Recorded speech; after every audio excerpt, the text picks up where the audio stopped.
Boulogne, enfin, est Le Portel, dernière étape. Boulogne, dont le port n'est plus qu'un amas de ruines. Boulogne, qui n'a plus que 100 immeubles intacts sur les 10 500 d'avant-guerre, illustre avec sa volonté de renaître les fortes paroles prononcées à Béthune. Il s'agit de vivre, c'est-à-dire d'avancer. C'est ainsi qu'à partir de l'abîme, nous avons gagné la guerre. Il n'y a pas d'autre moyen de gagner notre paix au travail.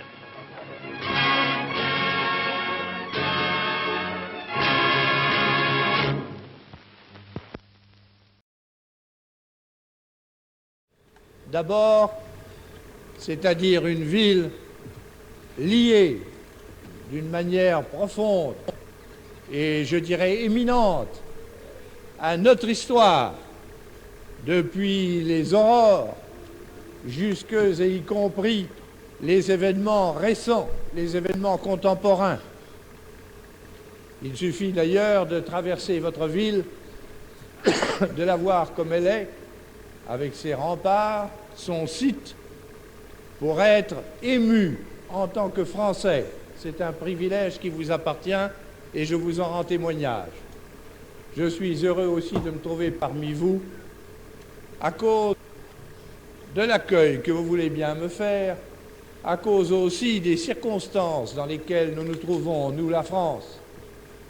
Il est émouvant, il est réconfortant quand le chef de l'État se trouve dans une ville française, de constater ce contact qui s'établit entre vous-même et moi, et qui signifie simplement notre unité nationale, par-dessus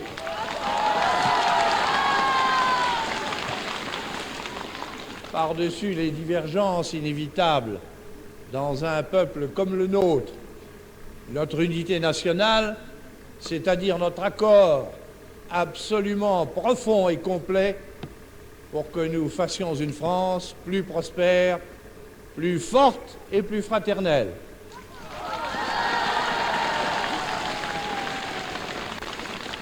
Je vous prends tous à témoin que cette œuvre est en cours. Nous avons déjà, à beaucoup d'égards, des preuves d'une réussite. Mais nous ne nous contentons pas de ça. Nous avons à aller beaucoup plus loin. Nous avons beaucoup d'autres problèmes à résoudre que ceux que nous avons déjà résolus. Ceux que nous avons déjà résolus s'appellent la stabilité politique et s'appellent aussi l'équilibre financier, économique et monétaire. Nous avons maintenant, sur cette base, à résoudre d'autres problèmes. Celui de l'Algérie, dont j'ai parlé récemment, et vous savez pourquoi dire,